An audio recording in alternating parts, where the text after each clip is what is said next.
America में एक ऐसी घटना हुई है जिसने हर किसी को झकझोर कर रख दिया है। एक 11वीं कक्षा की छात्रा ने आत्महत्या कर ली है। क्यों?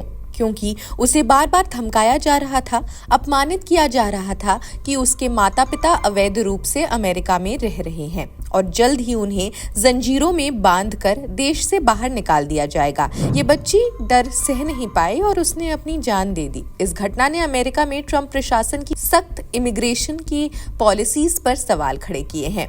ये दर्दनाक घटना टेक्सास के गैंसविले की है। 11वीं की छात्रा जोसेलिन रोजो कारांड्रा, इसने 8 फरवरी को आत्महत्या कर ली। उसकी मां का कहना है कि उसकी बेटी को स्कूल में लगातार धमकाया जा रहा था। उसे कहा जाता था कि तुम्हारे माता पिता को जंजीर में बांधकर वापस भेज देंगे और तुम अकेली रह जाओगी।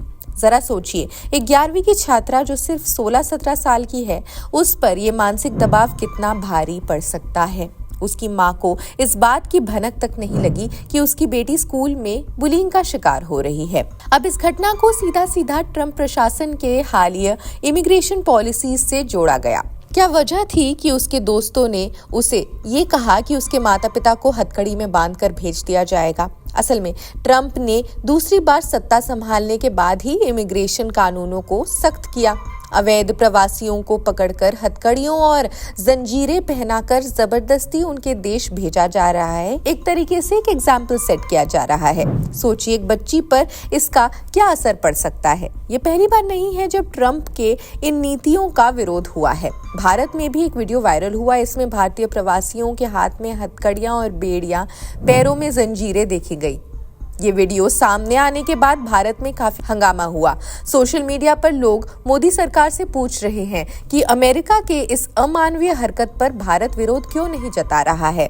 और तो और प्रधानमंत्री यूएसए की ट्रिप से भी वापस आ गए हैं, लेकिन जवाब देना अब भी बाकी है। जोसेलिन की मौत केवल एक आत्महत्या नहीं बल्कि एक संकेत भी है कि ट्रंप प्रशासन की सख्त नीतियों का बच्चों तक पर कितना असर हो रहा है। अब सवाल तो बड़े हैं कि क्या अमेरिका इस बुलिंग के खिलाफ कड़ा एक्शन ले पाएगा?